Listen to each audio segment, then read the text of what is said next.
Welcome to part 3 of our Mapping 2025 January series. Today's final conversation puts the focus on personal wellness and how self-awareness is a critical part of being an effective leader in our families and businesses. Join us as Nate Wagner leads this conversation. One of the crucial things we've got to be able to do is to step back and ask a question about what does a holistic view of wellness and my own personal being look like? And so these are just 5 dimensions of kind of what's often defined as mental fitness or just well-being: the psychological, the physical, the emotional, the spiritual, the social. And so we've spent some time beginning to dialogue about those things. But I think it's Shakespeare who first said that the past is prologue, meaning that the best predictor of the future is kind of what we've seen from the past. And the truth is, it doesn't have to be that way, right? It doesn't have to be that the past is prologue, that there is a new trajectory that can be established, but there's got to be a willingness to do real, honest, deep evaluation, invite people into that space, and then to assess, okay, what does it look like to pursue health and flourishing in this situation? And so these are just 5 areas to consider what that might look like and the opportunity to kind of get into that. So really the other part of mental fitness to me is it's a continuum. It's not binary, meaning I think we talk a lot about mental health and where are we when it comes to mental health. And I'm a mental health clinician. That's what I do in so many respects. But I do think it's not something where I'm trying to evaluate it from a negative. I'm trying to evaluate it from the positive. I want to say, how am I doing at the area of fitness, right? I go to the gym to be able to get more physically fit.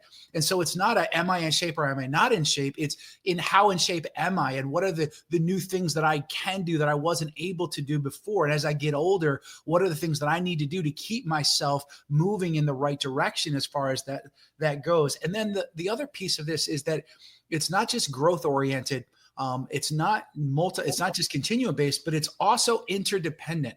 Maybe this should be better rendered as a Venn diagram where they're interdependent on each other. As you talked about the fact that if we work in the spiritual, those other areas benefit as well, right? Laughter is good for the soul. We're told that the way we manage anxiety is to partially be about the process of gratitude and rejoicing, but also to manage our thought life, right? And understand the implications of that. And so that's a crucial part of that. And so let's go ahead and jump to that first thing out of the gate, which is the first area of the physical dimension.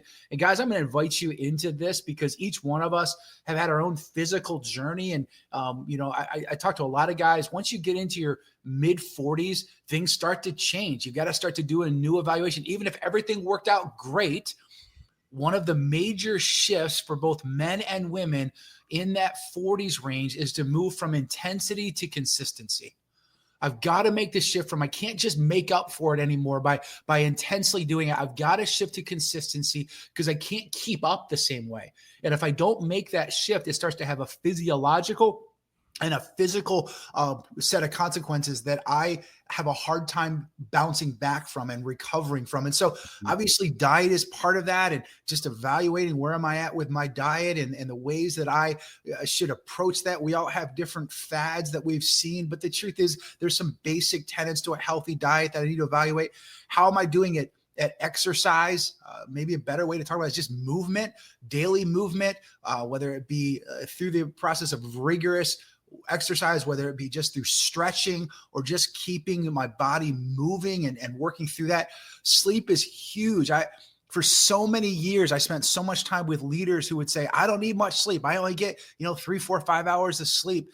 And what the research on that tells us is that if you're getting consistently less than 6 hours of sleep, you probably are dealing with some sort of other mental health issue.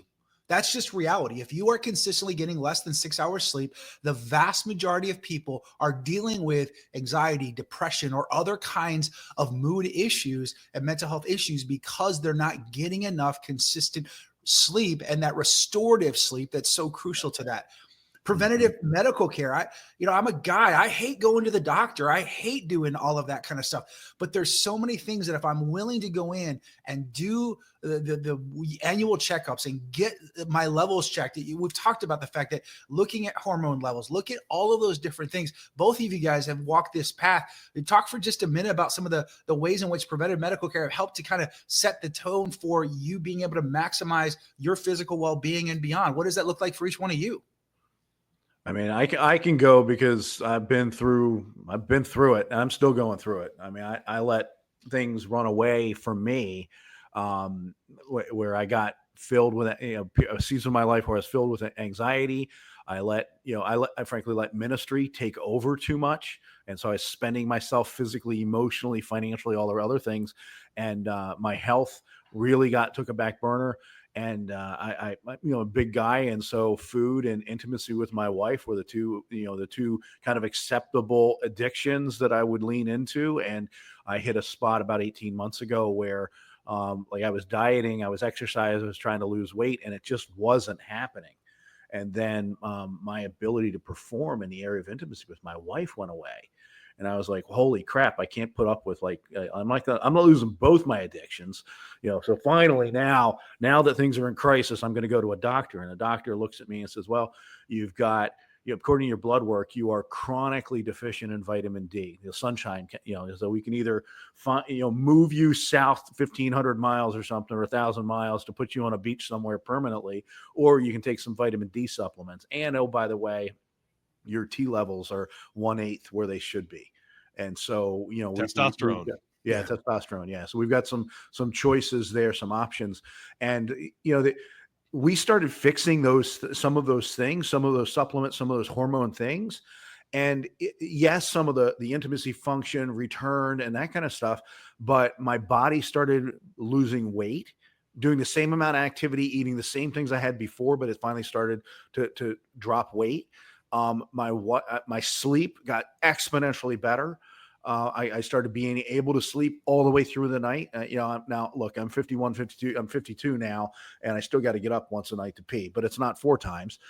So I'm at that age, but my ability to handle stress has gone through the roof. My need to, my being up in the middle of the night, walking the floor, just feeling my heartbeat, race, my heartbeat racing at 2 o'clock, 3 o'clock in the morning, that has passed. And it has to do with, being able to accept input, accept perspective from physicians, and doing regular. Now we're doing regular blood tests every 3 months, marking this stuff, tracking it, adjusting as necessary, and doing regular conversations and consults with a physician.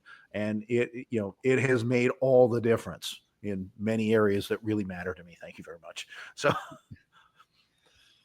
having immigrated to the Philadelphia area, Benjamin Franklin is somebody that I do love to study. And one of his most famous quotes ever is, "An ounce of prevention is worth a pound of cure." Yep. And if we can just figure out what's going on ahead of time, again, this is a similar theme we've been hitting today, which is when we're aware, we've got a shot. Yeah. So if we're aware that our testosterone is low, if we're aware that my sleep, if I'm waking up micro 42 times through the night, so I'm sleeping, I'm in bed for 7 hours, but I'm not getting 7 hours worth of sleep or rest or rejuvenation. Yeah. When we're aware of that, we can have a shot of making a change, making a difference, leveling up that sleep. What I discovered is it's not just the number of hours that you're in bed, it's the quality and quantity of sleep that you're getting. So if we're asking the right questions, we can at least start to move forward. And my encouragement, some people watching this go, all right, I can't run. Okay. What can you do? Can you walk? Can you swim? My knees are bad. Well, we can swim then. All right. I don't love swimming. I like the effects of swimming. Right. So for me, just becoming aware of what is it that I know I ought to be doing. Hey, here's what's the first time I did this, I'm like, okay, assessment. What do I eat for breakfast in the morning? At that time, it was answer was coffee and a banana. And I said, well, what levels you up? I'm like, if I ate oatmeal, that's healthy, right? I'll be a 4. I'll move up a point. Yep. So that wasn't sophisticated. I eventually discovered smoothies. I'm like, wait, if I had clean protein, carbs mixed, and put that all into delicious, drink. Yep. Oh, my tummy's upset if I eat breakfast. Not if I pre-digest it in a blender. My body can handle that, right? It can actually do that. Oh, and when I started having breakfast, then I wasn't bonking at 3:00 in the afternoon, which was normally the time I'd go. And I mean, this generation would grab a Red Bull. I was grabbing a coffee, and instead of having a nap or instead of eating food, so I'd become straight cranky at 5, which is about the middle of my day, right? And then be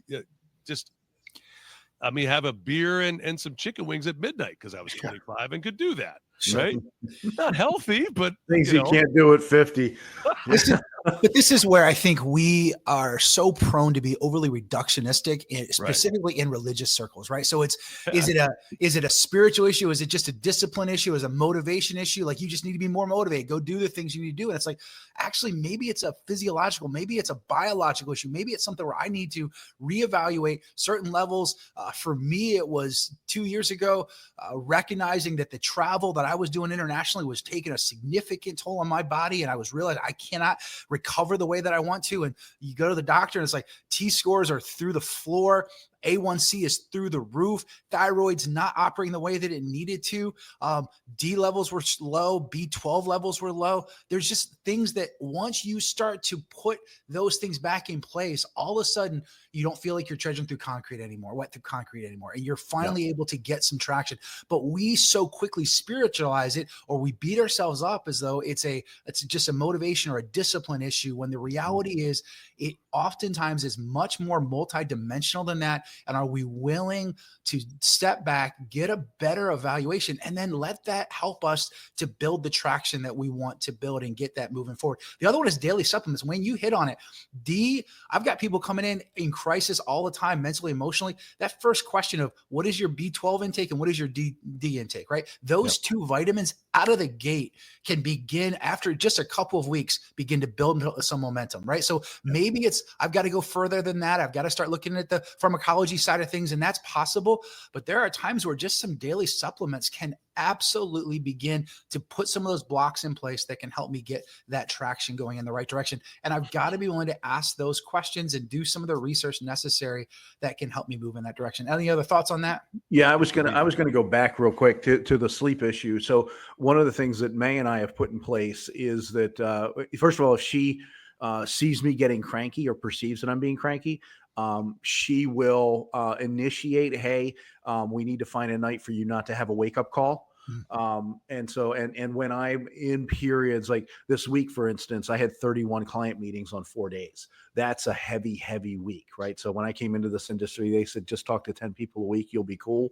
Now I'm doing 30 a week. Sure. And I'm invigorated, but I also get physically worn out and mentally tired. And so, like, we're shooting this on a Friday. Tomorrow morning, I don't have a wake-up call.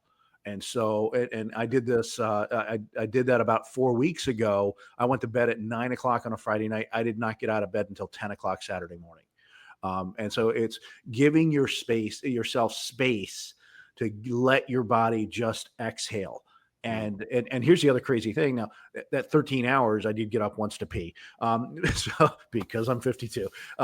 But you're a human. Yeah. 13 hours, dude. Fair. But 13 hours is a long time to sleep. It's a really long time to sleep. And so, and we don't give ourselves space to do that frequently enough. We've always got, the next thing, where it's like, hey, to get the cadence of life right, you need to give we need rest for the soul. We need rest for the heart. We need rest for the body. And so, when we can develop that cadence and give permission to a couple of people in our sphere to say, hey, it's not when we had toddlers, it's, you need a nap. It's not very much different. Hey, you need to go without a wake-up call tomorrow. So there is such an audience that, as we're interacting on this, that the research would tell us there are a handful of people listening to this right now that the best thing you could do is go get a physical, get your hormones checked, and identify what that next step needs to look like for you. That can set the table for so many other things. And that might be the thing you need to come out of this podcast, where this webinar with, that's your next step, because that will begin to lay the groundwork for what it is that you're trying to figure out. Yeah. I mean, so talking with people for, again, 25 years on this topic, you don't have to go vegan. You don't have to go keto. You don't have to do all the, you don't have to get crazy. Yeah. Stop drinking soda. Yeah. And again, don't take my word for it. Try it for a week. See what happens if you just stop the extra calories, etc., caffeine, if that's baked into that. Just stop eating fast food for a week. See what happens. Or start preparing all of your meals for a week and no Grubhub even. I'm saying just a little couple tweaks here. Again, I talked about adding oatmeal to the morning. Little tweaks matter. Now, I'm not a dietitian, but I am married to one. And here's the deal. The average American diet does not have enough vitamins and nutrients for the recommended daily intake. That's the bottom line of it, right? So our food doesn't have it. If you're not eating anything green, right? And even, by the way, even if you are eating square meals that are rounded, you probably aren't getting still what we need in our diet. So in terms of supplements, no question. You know, it only dawned on me, and I'm sad to admit this. This is confessions, good for the soul. I figured it. I'm looking at the creation account. The Lord rested on the seventh day. This is a God that can create the universe in a day. Right? Light, sun, all of creation, all the animals, all humans, but takes a break. Why? And it only hit me last year. I'm like, why did he didn't need a break. He knows we need a break. He knows it's not good to work 7 days straight. Yeah. So he models the first day ever, the Sabbath day, take a day because they need it. Yeah. They need it. And we still need it, friends. One of the big words that this is the tent, is sustainability. Sustainability, Wayne, is, hey, you can leverage hard into 31 and then leverage hard into rest. That's appropriate, right? It's actually good. It's not luxury. And this is one of the big things I talk about with our coaching clients is they're going hard and they're like, I just need to get to this number and then I'll rest. And we call it when and then. When I hit the sales number, then I'll start working out. I'm like, you're not going to hit that number unless you're working out. What if you've got the order backwards here? Well, and I think, even on the rudimentary, on the financial side of things, invest earlier or work longer. Right? When we talk about sustainability, how do we make you financially sustainable through your life expectancy? Invest earlier or work longer, because we need the time value of compounding to help you get there financially. Absolutely. Well, we need the time value of compounded good decisions in terms of what we put in our mouth, what we're doing with our body to compound the results so that we have a body. I just actually shot a podcast with a Stephen Gunnup, who is a fantastic educator and content creator and coach on the wellness side. And she is, the girl named Stephen on LinkedIn, by the way. She is exceptional at helping people think about financial wealth, WELLTH, fitness and wealth, WELLTH. And that's what her whole coaching program is about. Fantastic, because she talks about, hey, people will swap their time for the money. They'll swap their health for the money. And then they get to the end of their lives and they don't have any health left to enjoy the money. And so we want to be good stewards so that we have, we're doing a good job with our finances, but also with our wealth or with our health. So. Absolutely. Let's go to that second area, which is the psychological dimension. Trent, this is where that first one out of the gate, the externalizing habits, whatever that looks like for you. I invite people all the time to be involved in journaling. Oftentimes it can be kind of the ad lib stuff, but I look at it from just a bullet point kind of micro journaling. Hey, let's identify what are some of the wins. What are some of the hits you've taken? Where's gratitude to be found? What are the goals going forward? Even just a couple of minutes, a handful of times a week to do some microjournaling can externalize what's going on. This is where processing life with a close friend, a trusted ally, where you're externalizing it, where you're trying to define the language for the emotions that you're experiencing and probing that and understanding where that's coming from. When we can externalize what's going on. For some people, it's art. I know a handful of people, so whether it be music or other kinds of mediums with art, That's a form of externalization. You've got to be in a regular pattern of externalizing what's going on inside of you so you don't get lost inside of your own head and you don't allow that stuff to take an unnecessary toll on you because you're just absorbing it. You become a sin eater in that situation, and it is incredibly destructive. So externalizing habits, figure out what works for you and go do it. Carve out margin. I think the hardest lesson that I learned in pastoral ministry over the course of 27 years was nobody else is going to set my boundaries for me. Nobody else is going to help me set my boundaries. I had to decide to do it. And the truth is, we believe that if people understand how hard you work and the things you're trying to do, that other people in whatever industry, whatever environment you're in, they're going to help you set your boundaries. And the truth is, they will, until it's their struggle, until it's their situation, until they need you. And then it becomes a different conversation altogether. Your responsibility is to carve out margin in your own life, to set those boundaries in a productive, healthy way, and be willing to accept that as being the thing that allows me to be productive for the longest period of time and to show up in the ways that I want to show up consistently for the people and for the situations that I most need to be a part of. And so that carving out margin has got to be something that we build into the fabric of our day-to-day, week-to-week, month-to-month, and annual rhythms. Prioritizing celebration over criticism. People ask me all the time, like, how do you know who safe people are? Who are the people that you should invite into your sphere? And here's my number one qualifier. If you are prone to celebrate 10 times more than you're prone to criticize or complain, you are somebody that I'm going to gravitate towards. You are somebody that I'm going to bring into my sphere. People that have a healthy, productive way of looking at the world, that are seeking to thrive, are not looking for things to criticize and complain about. They're looking for things to celebrate. They're looking for things in other people to celebrate, in their own life to celebrate. They're expressing gratitude. And then there are times where concerns need to be expressed and maybe criticism needs to be levied, but that becomes the exception, not the rule. There is something about our well-being and our psychological well-being that is shaped by and that is spurred on by our celebration of our lives, of the people around us, and of the things that God's doing in and through us. Celebration is a formational part of a healthy way of operating. Micro goal setting. Again, are you consistently coming back to this question of what are my goals? What am I trying to get done? Whether it be on a daily or a weekly or a monthly basis, we get inundated with 1,000 things we need to do. Some of us get paralyzed because we have so much to do that the best way to manage that is to just go onto our phones and get lost in our phones, right? We distract ourselves rather than let's micro goal set. Let's move in the direction of what are the things that I need to do today? What do I need to do tomorrow? Before I go to bed at night, I'm putting the top 5-6 things that I got to do tomorrow on a sheet of paper. Those are my goals for the next day, because otherwise I'll spend all night ruminating on what I need to do. And then I'll get up the next morning and I have no idea where to start. I can't even, it takes me an hour to put the list together, even though I was ruminating on it after the night.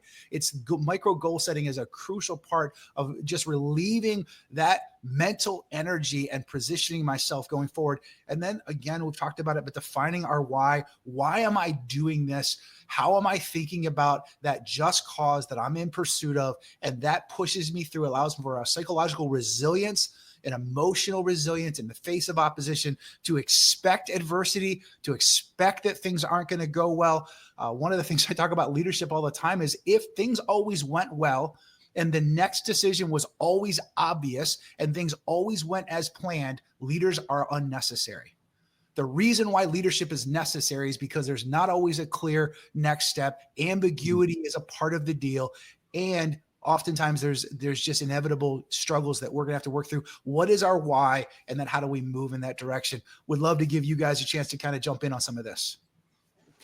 Quick thought on prioritization of celebration over criticism. It works best when I've got the same person giving both. And frankly, if their go-to is mostly celebration, then they're very welcome to bring that criticism. They've earned a platform. They've got bucks to make the withdrawal if they need to in this case. And frankly, they've earned trust because I know they've got my best interest in mind. So when they're typically celebrating me, and this one moment is, hey, Trent, this is not good. Not only that, I would even take it further if we invoke here the idea of like, all right, let's be intentional about who we're going to do life with. Christy, this is a couple that when we get together with them, we like who we are more afterwards. Let's get more time with them. I would say if we go simple buckets, green bucket, go, yellow bucket, think, red, Sure. not a no, but let's think first, right? But the green bucket people are those that just feed us, and we feel better about ourselves when we leave. They have words of life, right? And occasionally when they do need to, the wounds of a friend are sweet in this case, right? So the wounds of a friend that could say, hey, by the way, not only are they bringing those words or criticism when needed, Christy is empowered to go to a Wayne and say, Trent's out of pocket. Hey, we've tried to work through this and we're stuck. Can you come in and help us here, right? She is empowered to go to a Wayne. She's empowered to go to a Caleb and say, hey, and this is me offering it. And I've sent three-way texts. Christy, this is Caleb. Caleb, this is Christy. If I'm out of pocket, she's encouraged to go to you, right? And not in case of emergency break glass. Like it's less than that in terms of like, hey, come rescue me if I'm drifting. Come get me. So love where you've got this. And again, how this intersects with being intentional, with building those relationships with net givers, people that are showing up and they are for you and you know it. Absolutely. It's easy and awesome to accept that praise, which sometimes can be hard for us if somebody's just giving you a platitude, that's not nearly as important as somebody who knows you says, hey, you did well here. And also, hey, you're missing here. Yeah. And because they've earned that platform. Absolutely. We haven't gotten into it yet, but this idea of shared values or core values at a family level, at a corporate level, at a friendship level. So with accountabilities or people that you trust to feed into your life, when you communicate and articulate, hey, these are my core values. Here's my life mission statement. Here's my life purpose statement. Here's what I want the impact of my life to be. And we give others permission. Now, when we do that, when we state that, we will have lots of small chirping from the sidelines of our life, pointing out when we are deficient. Yeah. Right. We don't listen to those voices, right? We listen to them. We don't give them great credibility. Right. But when we speak, and this is the way I want to show up, here are the core values. Here's my mission statement. Here's my purpose statement. And we live in community with others where others know what they are. Those people can confirm and affirm them when they see them in my life. They can also call me to account to level up when they see me being deficient. And Trent, your words there, the wounds of a friend are sweet. Where when we have someone that we trust, when we have someone who's holding us accountable, when we have done the work and articulated how we want to show up in the world, and then people around us are empowered to hold us to account and to praise us. When we create a culture and community. And for me, who's not somebody who I don't readily wake up with words of affirmation dripping from my tongue for the people around me. That's not a default setting for me. I don't have a great need for that. You've made massive strides, my brother. So grateful. You're a work in progress. Well, but here's where our pastor, Warren Betcher, is exceptional at this. Every time he is at an event that my family puts on, he comes to me and just has maybe 20 to 40 seconds of, you said this, that really was positive. This occurred. It was obvious that was intentional. This happened, very specific. And that is a default setting I wish I had. Warren is just exceptional at it. And it shows in the team that he leads. The people the leaders around him are exceptional, in part because he has affirmed their positive traits and encouraged them to level up over decades at this stage. But Warren's one of those key guys in my world that is like, when I think about words of affirmation, I want to study that guy. And it's both a mindset and then a skill base, right? It's a skill base that I can develop, and it's a mindset that I choose to take on. Both of those are crucial to this. And to your point, I don't think, Wayne, that is natural for Warren. I think Warren is putting that on. I think he's choosing that. Now, some of that is having the amazing Kim Betcher influence him all these years. She's definitely rubbed off on him. I think it's more sweet because he's choosing that. That's not organic for him. That's not a natural. He's putting that on. He's choosing to give. And he also, I think, appreciates his position of authority in your life, where he knows, I think part of this is he's had good guys model this for him. Bless him with 20 to 40 seconds of meaningful, specific praise. That's awesome. Is there anything better? Is there anything better than that? Normalizing celebration is a game changer in relationships and in your own mental health. It really is. Go to that next dimension of just the emotional. I think I won't spend a ton of time here, but the ability to just define what's going on in me and, again, identify emotions. I think about it from a clinical counseling perspective. Oftentimes I think like my job is to help define the categories, give language to sometimes the emotion, and then project hope, right? Like in some ways that's, and sometimes it's about asking better questions, but it really is about, can I identify what's going on inside of me so that I can raise that awareness, better manage the motivation and the regulation side of this, and recognize that if I can't define it, that I can't process it, then I end up being held captive by it. And ultimately that's something that becomes an impediment to anything else I'm trying to do. Establishing emotional boundaries. I talk about it a lot this way. Like I talk about train spotting, where any negative emotion that I experience, anxiety, sadness, depression, whatever else, it's this train that's coming towards me that I can't stop it from coming towards me. But the question is, when it slows down in front of me, do I jump on it?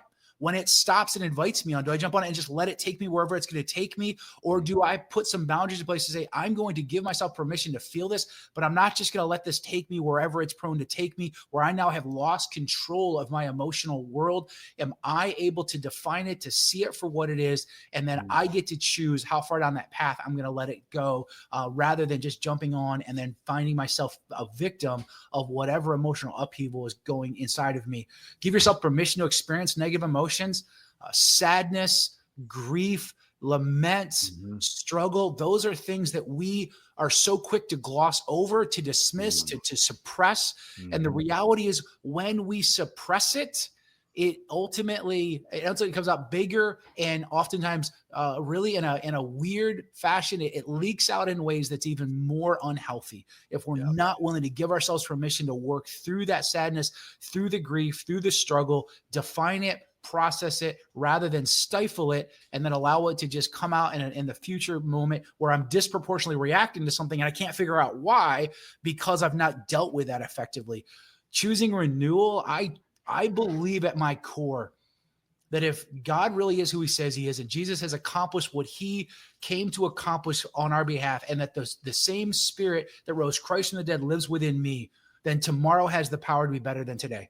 For our country, for my family, for my marriage, with my kids, whatever it is, that's a choice that I make, that I believe that God is a promise maker and a promise keeper, and I choose renewal, and I anticipate what the future can look like, and I have an aspirational view of the future rather than a depressive view of the future, because I believe so core in who God is, and it becomes a crucial way in which I choose to see the world and engage the world. And then that be curious about the new and the unknown. Anything that we don't understand, we are prone to be afraid of. Our tendency is to criticize it or to be afraid of it. And I believe that it's such a emotional benefit to us if we choose to look at something that's new or unknown and just be curious. Just ask great questions. Just be willing to look for people that maybe have a better perspective, whether it be from a religious perspective, from a political perspective, or otherwise. Am I a curious person? I believe that Christ followers should be the most confident, compassionate, curious people on the planet. If we understand that we should be confident and secure, that we should be compassionate because we understand how broken our world is, and then we become curious because we have security in who we are, it is an emotional, psychological, relational game changer in the way that we engage those things. Other thoughts on that stuff, guys? Trent, go ahead. Just thinking, through the Psalms, there's so many examples of just processing those negative emotions. There's wonderful elation in there for sure. And It helps me see that it is biblical for me to work through hard stuff, not to indulge it. That's different, and I think there even could be some moments where David's indulging, right? Also, right? Lord, break their teeth and fill their eyes with smoke. Sure. Okay. God is not afraid of us working through that. He knows what we're feeling.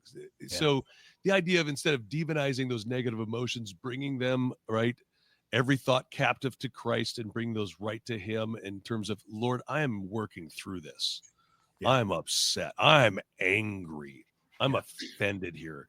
Lord, without you, I am flamed, as opposed to denying that it's a thing. Absolutely. So one of my first therapists said, hey, Trent, you're dealing with a lot of stuff, but are you dealing? I'm like, what do you mean? He goes, it's kind of like if I throw a tennis ball at you every 30 seconds. First couple of minutes, you're okay. At minute 10, you're struggling to keep all those balls submerged under the water. And they're starting to pop up, and not at appropriate times or in a way that you would choose, right? So you're either going to deal with those things on your terms or on their terms, but you're going to deal. So, and I share that with a group that might need to hear, listen, it's okay to process stuff, especially if you can do it in a curious, non-judgmental way. Why am I so negative? Wrong question. What if the right question is like, okay, I'm feeling this. That's normal. Lord, what do you have for me here? What do we need to do with this? It's not just me. Is this a time for me to work through this, process it with a therapist? Is this time to talk with a counselor? Is this time to talk to my spouse, to a counselor, right? A pastor? Is this time for me to reach out of myself, as opposed to having this, I only call the counselor if everything's broken and I can't, pull myself up on my bootstraps and fix myself. Yep. What if that's not the goal? What if the goal is get help when we need it? Yep. Let's not demonize, mental health. An ounce of a prevention is a pound of cure in mental health. Yep. And if we can be praying more often in a real way, some people go, well, what would I pray for 5 minutes? Hey, what if we just processed emotionally what's going on? That could take 5 alone. And not only would that not be luxury, you'll be better at work, home, fill in the blank today. Yep. Normalize prophylactic conversations. So normally, before we've got an emergency, let's take the steps, have the conversations, get the help, see the counselor, find the coach. Absolutely. Normalize vulnerability. And, May and I came through our season with the school, and in 2020, I encouraged, as we were going into COVID, I was like, honey, I think you need to talk to somebody. Well, she started getting on a video call because it's COVID and everything's shut down. I would walk by her office, and I'm not talking out of this isn't anything she wouldn't share, but she'd be sobbing. She's on a video call with this coach, with this counselor, and she's just sobbing. And I'm like, and she'd come out, and I'm like, are you okay? Do I need to hide the knives? Like, what's going on? Right? And, and I mean, Trent, we've got a lot of Cutco knives. So when we got to be careful with sharp objects when people are showing up with us as a 2. Yeah, how you doing? 1 to 10? I'm a 2. All right, we're going to put the Cutco away. But seriously, she said, we got into the idea that in the last 5 years, I've lost 2 brothers and my dad. They've all died, and I've never shed a tear. Yeah, because I didn't slow down enough to grieve. Yeah. Because our life and our family and everything was so busy that I didn't have time to cry when my dad died, or my brother, or my other brother. And it's so we have those seasons, and to be able to normalize, hey, it's okay to grieve, it's okay to cry, it's okay to experience loss, right? It's okay to, the book of Job tells us it's okay to yell at God. It's okay, like he can take it. We worship a God who can handle our arguments. 100%. Yeah, he made us this way. And I want to tee this up for Nate, because Nate, the first time I went to counseling wasn't after the divorce. I was counseled with my pastor that season. We had our first miscarriage, and I did not anticipate how that would affect me emotionally. I was tough for Christy.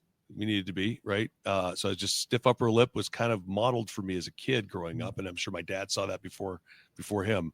Sure. So I didn't process it.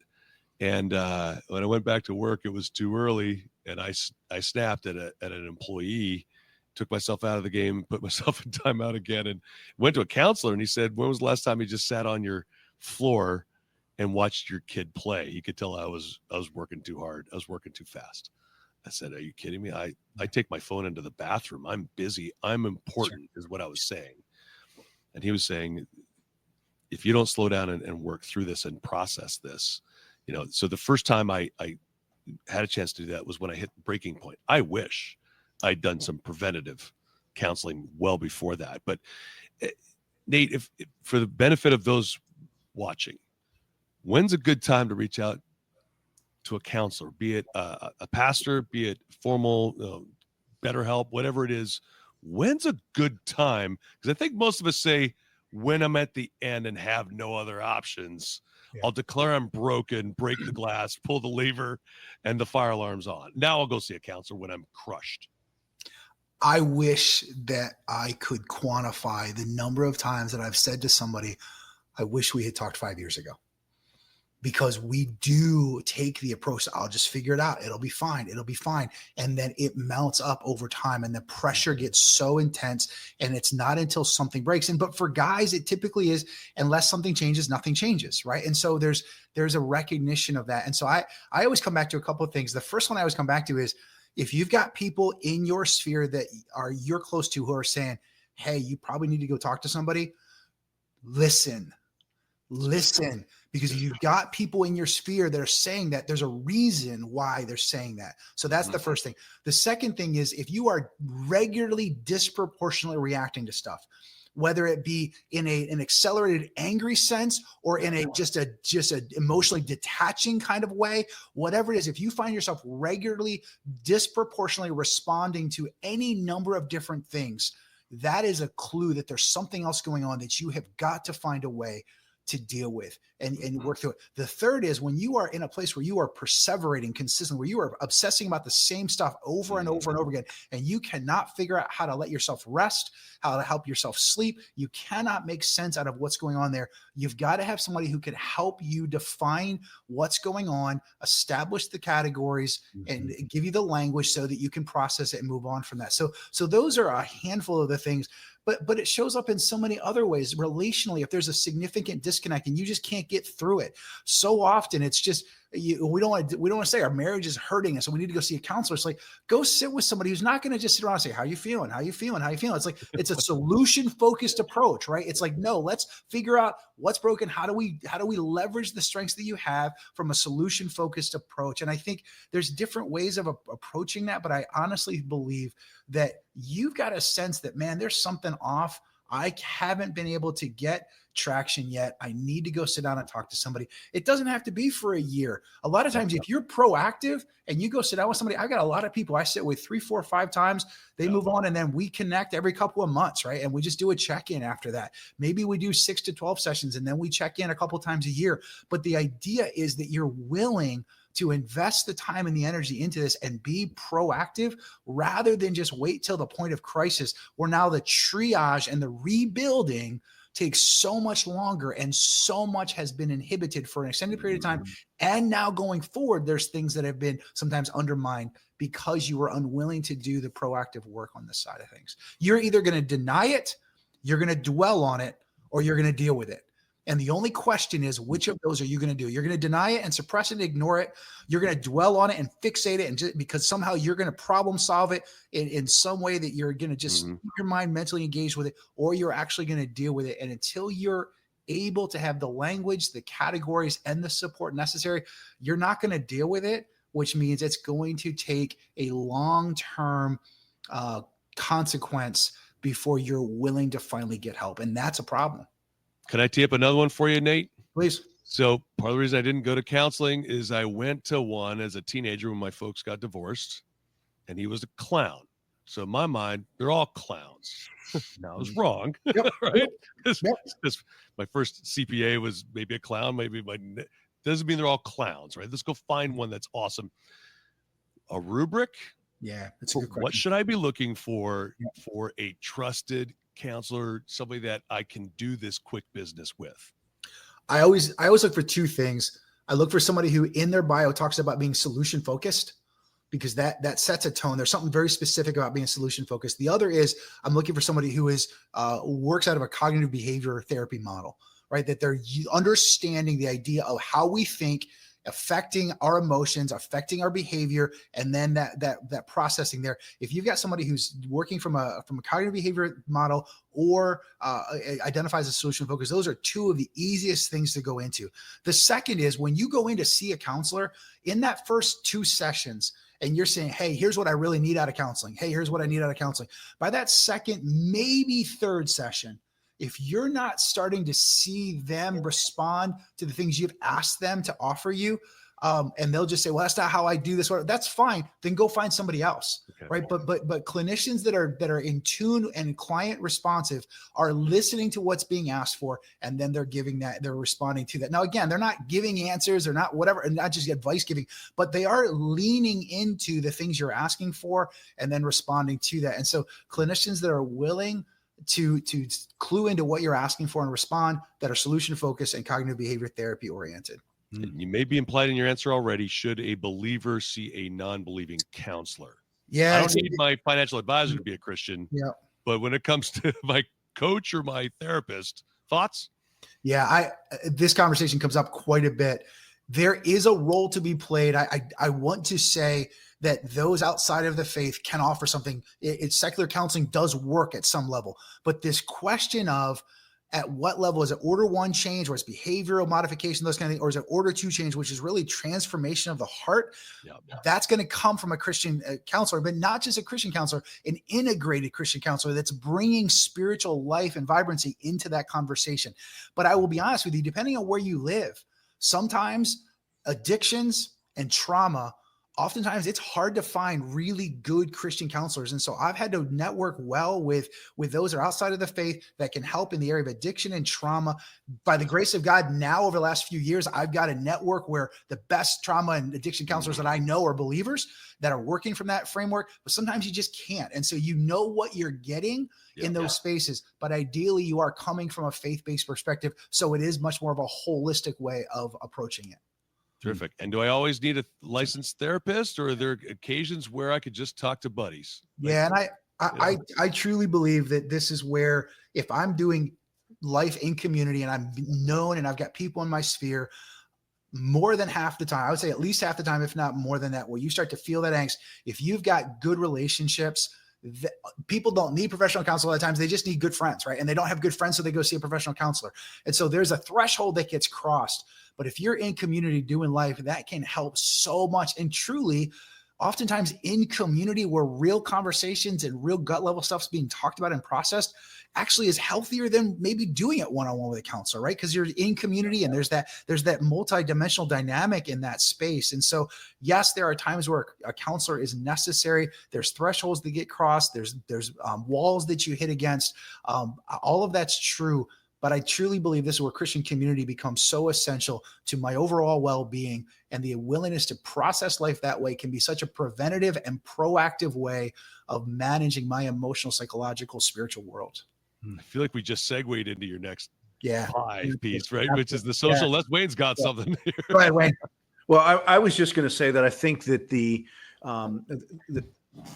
piece that many of us miss is this idea of actually functioning in community, right? We go to work, and work is siloed from home. Sure. And all of that is siloed from social media. And in social media, I can show up on social media and bark about what a terrible wife I have, and I'll get people who will affirm me and say, you should leave her, and you should, she's terrible. But because of I'm blessed to have a community, I would also have people who'd show up and say, you're an idiot. Shut up. Go love your wife. You need to apologize to her for speaking about her in a public sphere like this. And that's what I need to hear when I'm in a public setting trying to get somebody to affirm the way that I've wrongly treated and I'm now wrongly speaking about my spouse.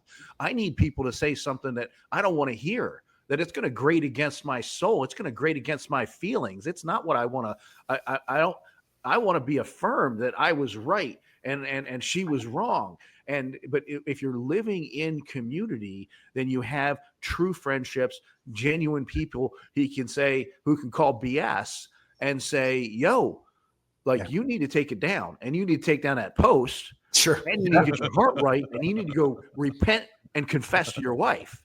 Um, and and that's what community is about. That's what that's what Christian community is about. And it's not something that's normalized in our society. It's I want to identify, I want to be called, I want to be named, I want to I want to put this facade up that's inconsistent with how I actually show up and how everybody else in the world sees me. And it's not accurate, it's not truthful. But hey, you're fill in the blank if you don't affirm me. Yeah. Like, we're living in that society, and that's not where community serves us. Community does not serve us by affirming us in every harebrained thing we come up with. I think one of the most powerful illustrations of this is in scripture, where if you study David and Bathsheba, one of the things that you see is a word play on the word sent, where David sent the men out to war. David sent to inquiry about Bathsheba. He sends for Bathsheba. He sends for Uriah. He sends Uriah back out to the battlefield. And then we see God sends Nathan to David. And this idea that David had become the person where he was not accountable to anyone. He was sending for, every relationship he had he was in a space where he was isolated and he could dictate terms. And in some ways, that's like the American dream. I get to a place where I now call the shots. I have the power. I get to have the influence. And ultimately, I'm not inviting anybody into that sacred space in my life that has the right to say anything. And David found himself in the worst place you could find yourself because he did not have people. Nathan should have been in the court with David. He should have had to been sent to David. And God had to send Nathan to David because David had so isolated himself. And I think this is what happens to us. It's natural. In some ways, it's the American model, and yet it corrupts the heart in ways that I think is incredibly unstabilizing. And we're getting right into the social dynamic of this. I mean, one of the things May and I kind of joke about is that, so I have 3 different bookkeepers and May, and, socially, personally, there's things that men do that that cause them, that are small things up front. They will indulge looking at wicked things online. They will go to a place where women are taking their clothes off for entertainment. They'll do these kinds of things.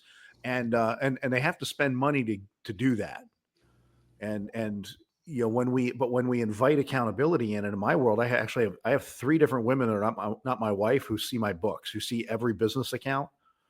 And then May sees all the personal accounts. And so I can't physically spend $1 to indulge the wickedness that what my heart would lead me to. And May and I kind of joke about that it's forced guardrails on my soul. But it's the kind of accountability that I think, we're smart if we invite that accountability and put guardrails on our very soul, for sure. So, but I think that gets into the social dimension and what we're doing online and social media being part of that. So, well, and that connectedness, right? So we go to the social dimension. The connectedness has to be more than just the likes or the network that I have online. It's got to be real people in real relationships who get to know the rest of me and get to hear not just the best of me, not just the highlights, but the real part of who I am. And there's a level of vulnerability. Listen to me very carefully. Transparency and vulnerability are 2 different things. Transparency is I can tell you what I did wrong 10 years ago. Vulnerability is I'll tell you what I did wrong yesterday, right? Like those are 2 very different things. You can be transparent without being vulnerable. You've got to be willing to be vulnerable, which is what's inviting people into where I am now, not just the screw ups that I had 10 years ago. I believe that resilience in relationships is so crucial. You have flawed people doing life together. They're going to hurt. They're going to offend. They're going to misunderstand. There's going to be disconnects. And this question, am I elite level repair? I tell parents all the time, your number one responsibility as a parent is that you're an elite level repairer, meaning that you're going to go back and repair things with your kids, that you're going to go apologize. You're going to own your stuff. You're going to go back and do it so that you have the credibility to lead, to influence, to invite them into the space you want to be an elite level repairer. But I think relationships, this idea that once somebody hurts me, I'm going to cut it off. It's like, no, a grace-based mindset is I expect that relationships are going to get hurt. And truth, the people in my life that are the closest to me, that I have the best relationships with, are the people where there has been conflict, where there has been wounds, and then we've had to come back from those wounds to now move forward. All three of us are interacting in this space knowing that there's been conflict, there's been challenges, and so much of the relationships that we have and the trust that we've built is because of those disconnects. It's not in spite of, it's because of. And how did we come back from them that now has built a mutuality and a bond as a result of that conflict? Elite level repair is so crucial to have resilient relationships, healthy boundaries. I teach it all the time. If you look at the matrix between bonding and boundaries, and you go high bonding with low boundaries, the word I put in that sphere is chaos. If you have high bonding with people and low boundaries, you're inviting chaos into your space. You've got to have, and we do it as leaders, right? I want to be close to my people. I want to connect, but I don't put the healthy boundaries there because I feel bad. I feel like they're not going to understand. And we just invite chaos. You've got to have healthy boundaries with people. Who are the people? Trent, you went down the path, like the red, yellow, green. Who are the people where I'm going to, the green is every opportunity. I'm going to spend time with them. Yellow, there's a checkpoint. Red is, you know what? I'll invest, but I recognize the limited mutuality. And that's that last one. What relationships do I have that are mutual that I need to invest in? And what relationships do I have that are more ministry oriented? It's kind of a continuum based. And I believe this, if you're going to pour into people and you're going to offer ministry to people, it's a beautiful part of who we are called to be. But then you've got to have people in your life that are mutual, that are pouring back into you, that you get mutuality from.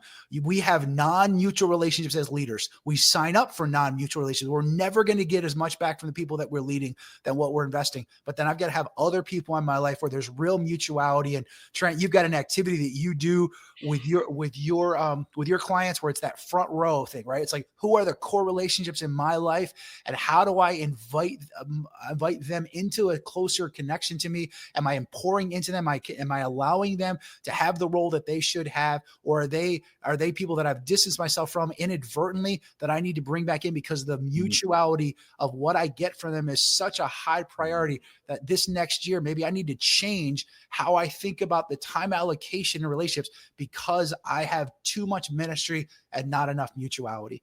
Other thoughts on that, guys? That stands on its own, brother. That is so good. So good.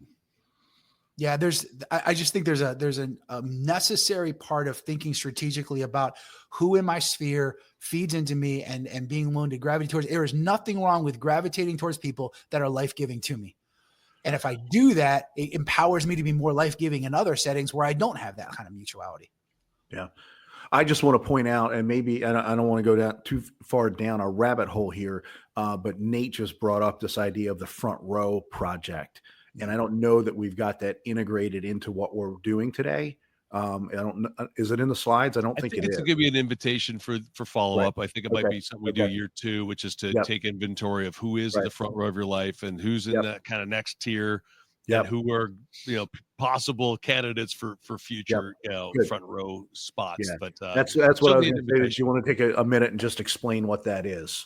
So yeah, I think it's a good opportunity for us to, by the way, even if you're just doing this at home, but the simple version of what Wayne's invoking here, we considered actually bringing it in today just for time, decided against it. But the idea of identifying who's in the front row of my life, let's say if there's 8 people, 8 most important relationships in terms of mutuality. And then past that, who's the next 16 in my life? And am I right side up in terms of investing time into that group?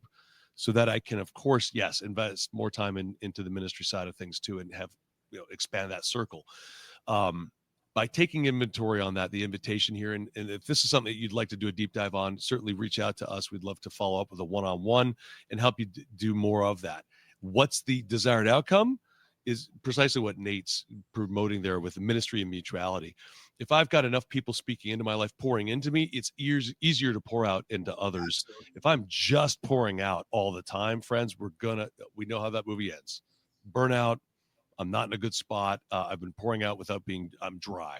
Right? And now I'm broken or stuck. So let's go ahead and identify who pours into us so that we can, of course, pour back into them and pour into others as well. Absolutely. Let's do this briefly in that spiritual dimension. Just some things to think about from the spiritual side of things.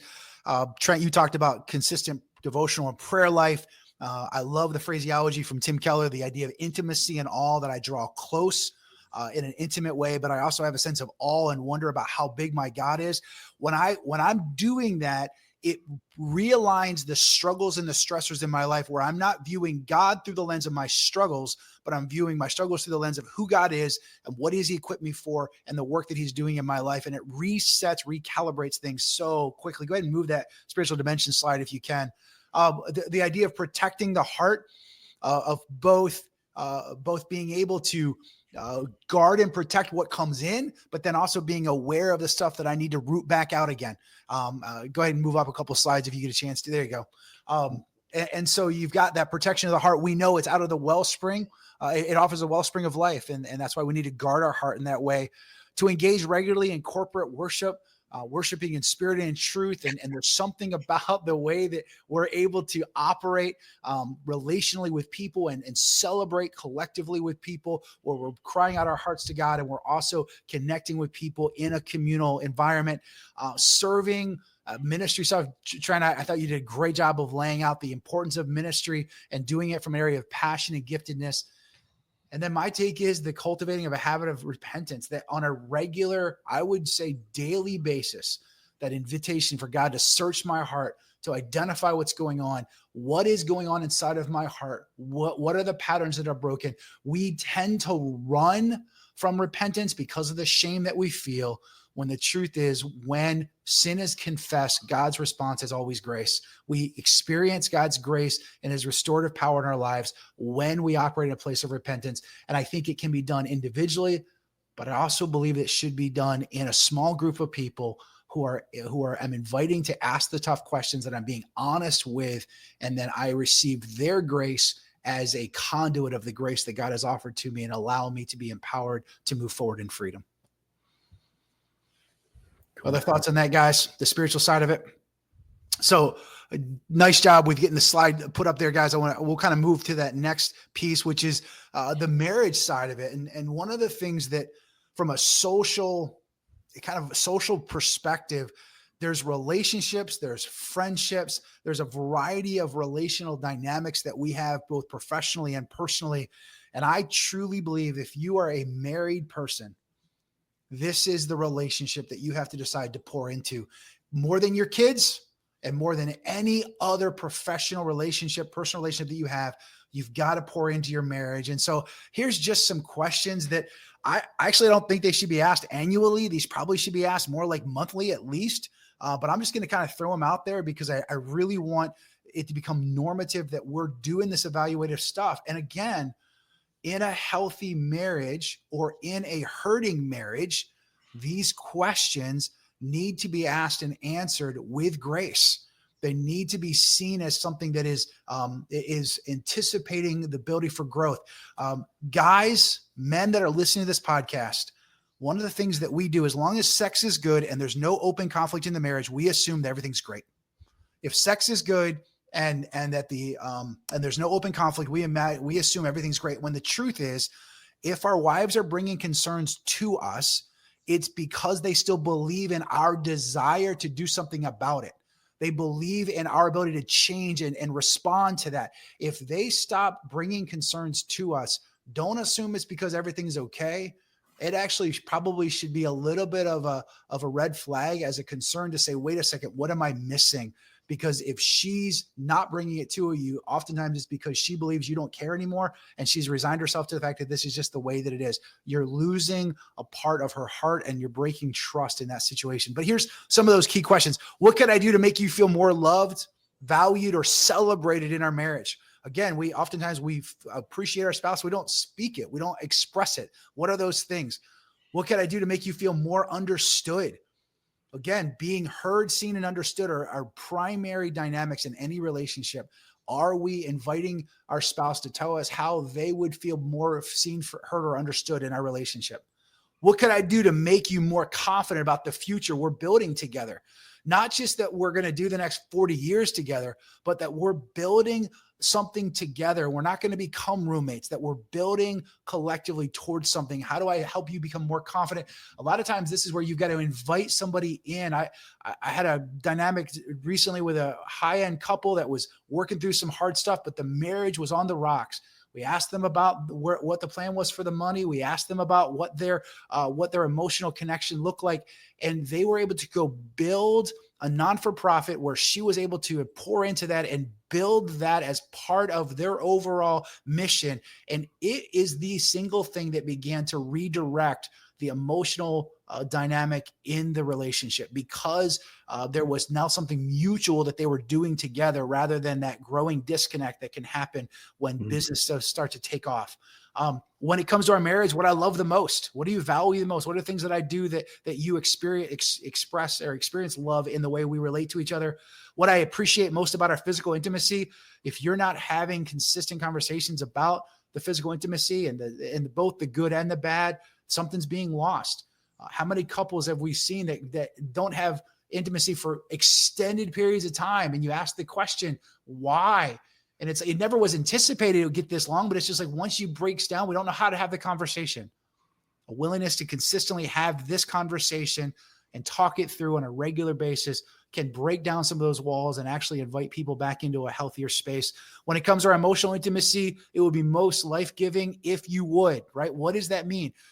Give more affirmation, be more emotionally available to me. What else is it that you're looking for in that? What are the 3 biggest needs that you have? What keeps you awake at night? What are the stressors that you're carrying that I need to at least experience with you? We think we're doing a favor to our spouse by not inviting them into that, when the truth is they want to understand what's going on inside of us. What new area of ministry do we need to explore together this year? A passion that you have, what breaks your heart? What lights you up? And how do we need to explore that together? And then what are 3 shared goals you'd most like to accomplish this year? Again, this is where you get back to that. Am I working with my spouse to build our future? Are we envisioning our future together? Because a personal mission, a personal vision is different than a shared dream. A shared dream is something that is far more consequential than just a personal vision that you might have for something that doesn't get brought, that you don't bring your spouse into the process of. Anything to do with those questions or others that you would add to that, Wayne, Trent?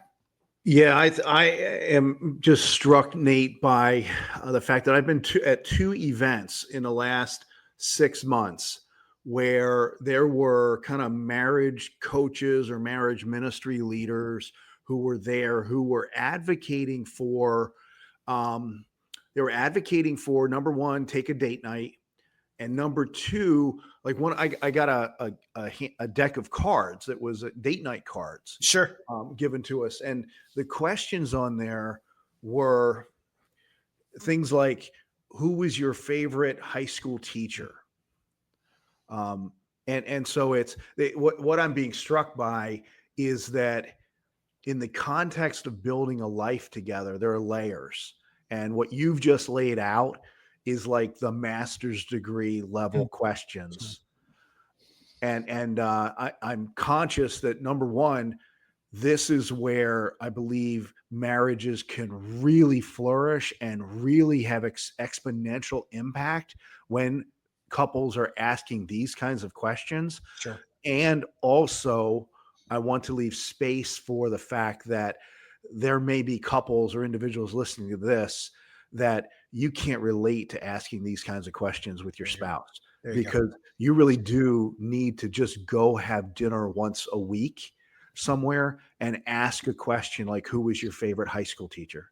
There you go. Because you really are, you're fundamentally functioning as you mentioned, roommates right now. And you really don't have the infrastructure built to be able to cast vision. And we need to go, we need to go maybe back before we can go forward. And so I want to leave space for that here, that, so for some of what we're like, because contextually the 3 of us have been, we function in spheres of people who do this and have been doing this for many, many years. But I want to leave space that if you're looking at this going, my wife would laugh at me if I asked this kind of question, because I've never asked her who her favorite high school teacher was. No, well said. I don't know enough about, we don't know enough about one another And so I do want to leave space for that in this conversation. No, So. great point. Great point. Go ahead, Trent.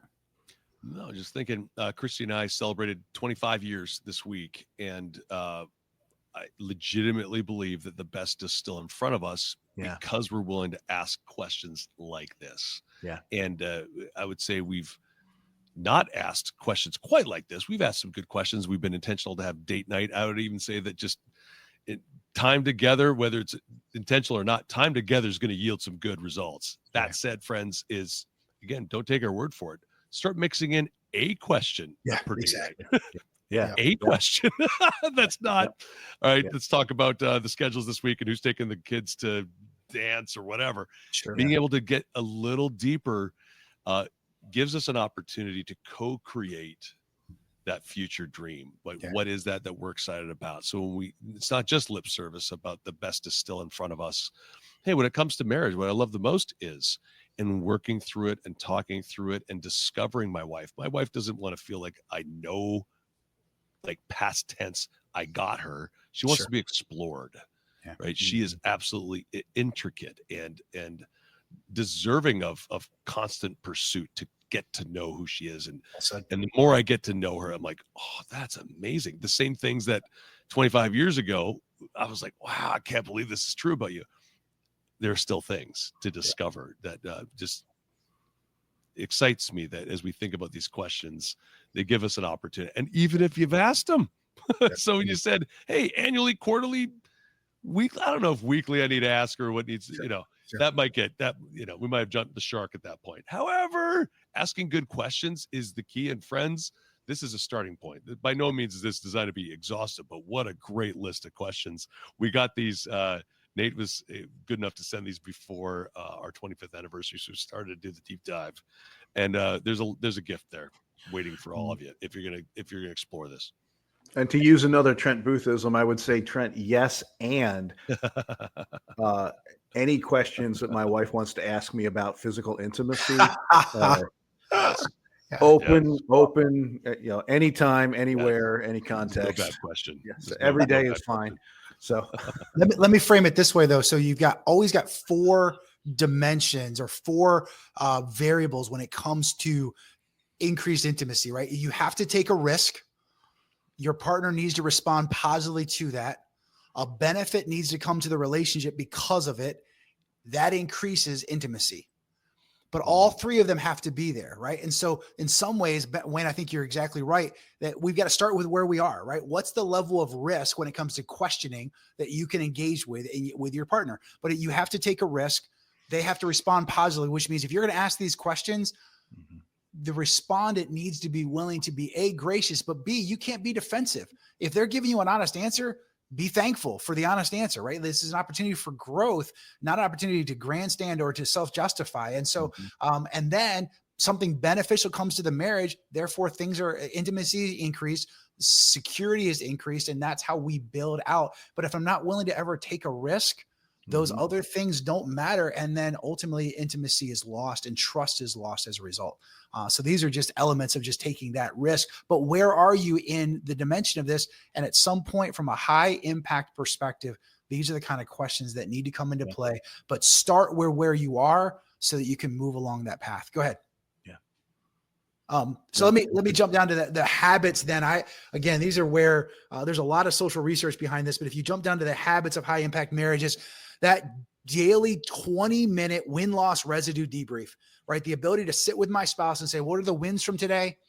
What are the losses or the hits that I took today? And then what's the residue that I'm carrying that today there's something lingering. I'm going to be thinking about it. I'm going to be processing it. I haven't let it go yet. What's the residue from today? That win-loss residue debrief can be so beneficial in just having a strategic conversation.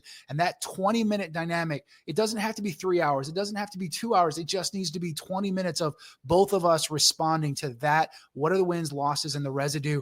A weekly 30-minute business meeting where if you're frustrated with each other, there's a wound that is experienced, or you're just figuring out the schedule for the week, that we're consistently having a Thursday night at 9:00 or whatever it is, business meeting. The crazy part to me is this: if we get frustrated with each other, if I get hurt by something, or my wife gets upset with me Monday night by something that happens, and she knows that Thursday night at 9, that conversation can happen, that amount of emotional energy that she's pouring into that moment will dissipate over the next couple of days. And by the time we get to Thursday night, we're good.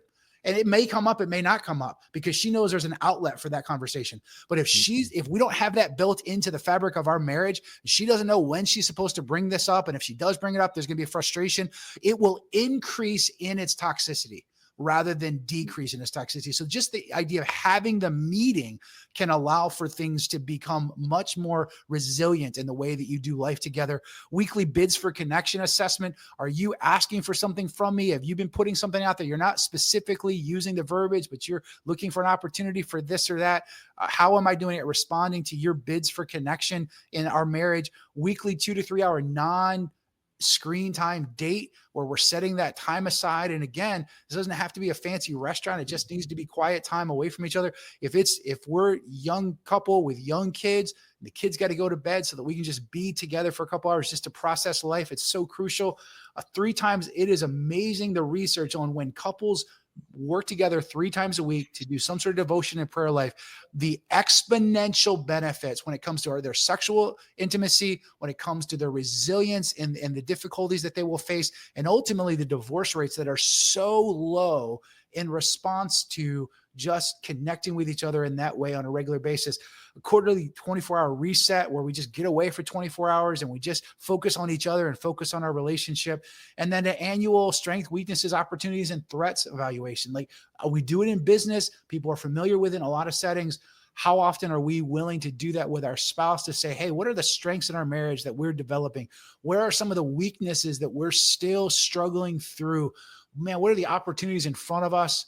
And then what are the biggest threats that we're facing in our marriage right now? Is it our kids and parenting dynamic? Is it business stuff? Is it other things? What are the biggest threats that we're facing?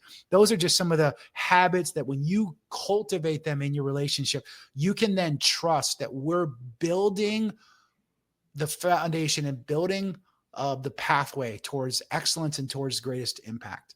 That's a huge part of it. Any other thoughts on that? No, this is fantastic, Nate. The only other one that I didn't include is that it's amazing how often just expressing gratitude on a daily basis in the relationship becomes so crucial.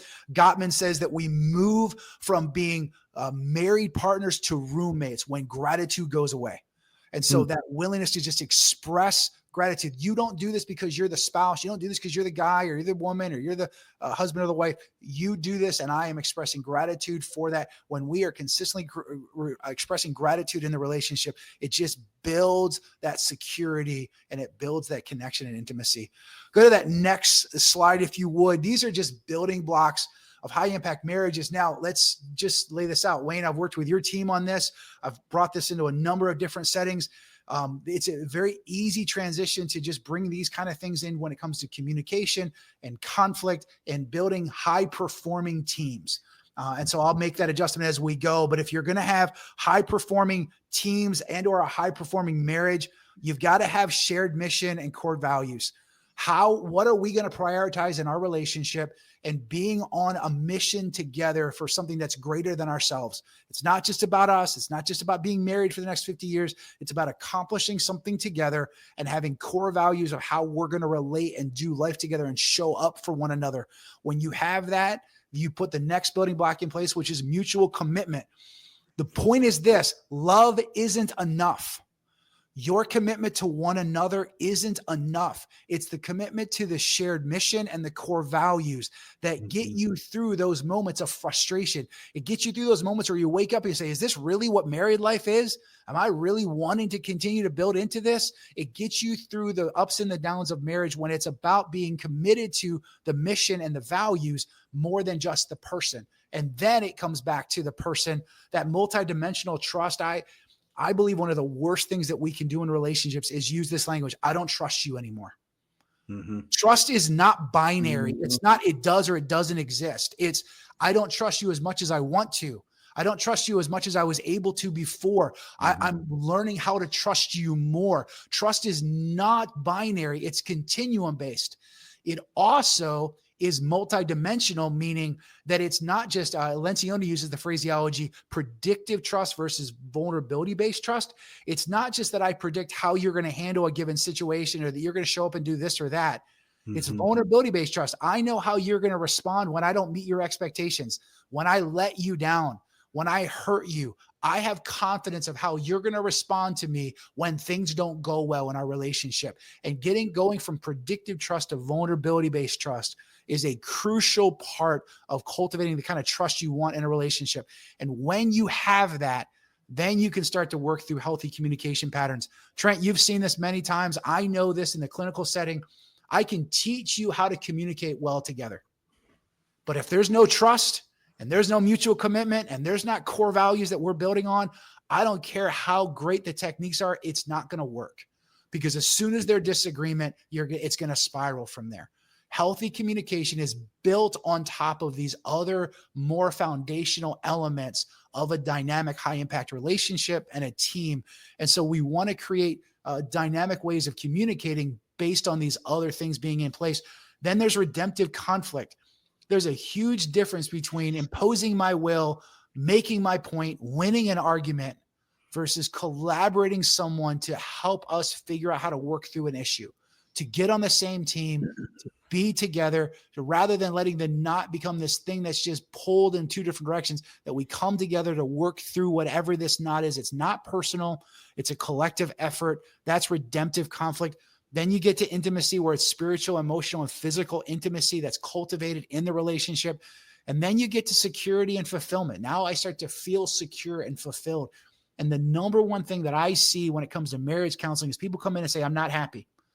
Oftentimes guys come in, they're not happy because the sex isn't great. And women come in because they feel like they're emotionally detached from their husband. And my question is, how far down in this tower do we need to go to lay the foundation to start moving forward? Right? Is this just a trust issue? Is this bad communication patterns? Is there a lack of commitment to one? Has there been a violation of trust in the relationship where we don't know that we're both committed to the same thing? Do we even have a shared mission and core values that we're working from? If I'm transparent, I think that block is the one that's the most missing in the most number of marriages. They do not have a shared mission. They do not believe the same thing about what marriage is supposed to be, and whether that be from a faith perspective or not. They just came out of differing backgrounds where marriage operated a different way, and they're not expecting the same thing out of marriage, and they don't have agreement on what we should be valuing and prioritizing together. And until we get that block in place, the rest of it is just going to be a house of cards unless we start to work our way strategically through those components. Thoughts on any of those things, guys, or clarifications that would be helpful for me to make at this point? No, I think the multidimensional trust, not just being predictive, but being vulnerability based, is so key. I think that, and it goes beyond just husbands and wives. It goes to our kids. It goes to coworkers. Why will I go back to the only time I ever paid a compliance fine was because I had somebody who was working on my team who pulled a document that she let some things fall through the cracks, and she pulled a document and redated it and resubmitted it for the same transaction, 2 months apart. And an auditor found it, and I paid a compliance fine and had a letter of reprimand put in my file. But it was a situation where she was busy. She had let something go. And I go back to that question in my own mind. I had not developed a culture of vulnerability-based trust. So when somebody on my team felt like they had dropped the ball, they didn't feel like they could bring it to me because they were afraid of my reaction. There you go. And that's now that happened, it happened probably 15 years ago at this point, but that's a situation that really sunk deep in my bones, this issue of I need to, and this is in terms of leadership today. We want to have this facade, and we talked about this a little bit before. The idea of communicating that I made a mistake 10 years ago versus that I made a mistake yesterday. And so, am I willing to be truly vulnerable and allow others to interact with my failures and normalize failure, repentance, confession, restoration as a part of the ebb and flow of our relationship? and it's not that I go back to and continue to, I don't go back and continue to cheat on my wife over and over again, right? But if there is something, and I'm not confessing anything here today, but if there is something that happens where there is a breach in trust, is there an environment? Have we created a culture in our relationship where confession can be had, where repentance can be had, and where restoration can occur? And have I learned from that? Right. So Lencioni talks about ideal team players are humble, hungry, and smart. The smart is, do you learn from your mistakes? Do you repeat them? Absolutely. Right. And so that's where I think that multidimensional trust, is a really crucial piece to this. And then, and obviously redemptive conflict. Good stuff. Other thoughts there, Trent, my friend? We could invest 4 hours a day. Right. Yeah. Pyramid, right? I mean, if Maslow's hierarchy of needs is to be believed, then I think we've got it baked into this one here. Yep. The encouragement, friends, is as you're going through, and we don't want anybody to be overwhelmed, but there's a lot to do it. It doesn't have to be all over one 2-day weekend. You just start going, how would I fill a 2-day weekend? Oh, there's stuff, by the way. If we're to document this, I would put it in that section of that True North exercise where we go, family. All right, what do we believe? Yeah, we've got shared missions, right? Let's document those. Hey, let's start there. Do we have shared values? I think we do. Let's articulate them so that we know, and we've got a touchstone now. Mutual commitment. Sure. Let's just double down on that. Again, I am absolutely committed to you and what you're excited about. Multidimensional trust, just even framing that in. So it can be a thing when there is broken trust. Hey, we've missed here. Just to be clear, I've forgiven you for that. And we're going to need to build some trust based on these behaviors going forward, right? Sure. But the idea of, it doesn't have to be, you said binary. It's either we have trust or we don't have trust. Like, no. I generally trust you. This one area I'm struggling right now. Yep, exactly. Just to know that that's a thing, massive benefit there. Absolutely. So yeah, it's an outstanding pyramid, and I know we've got more to cover. Yeah. So let's go ahead and jump to this.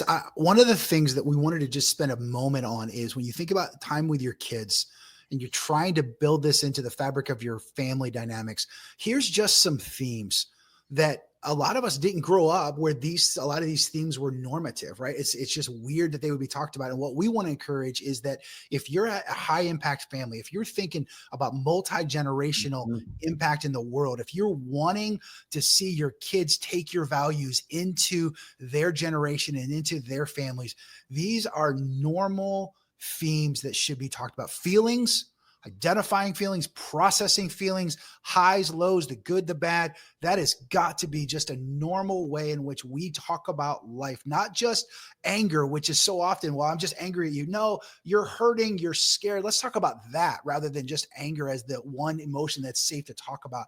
What are your thoughts? How do you think through this? I love this last campaign season of the politics. Like, I love just sitting around with my kids and their friends and hearing how they're thinking about stuff. How are they interpreting and processing the world, helping to just giving freedom of thought, of diversity of thought. It's okay to think differently about these things.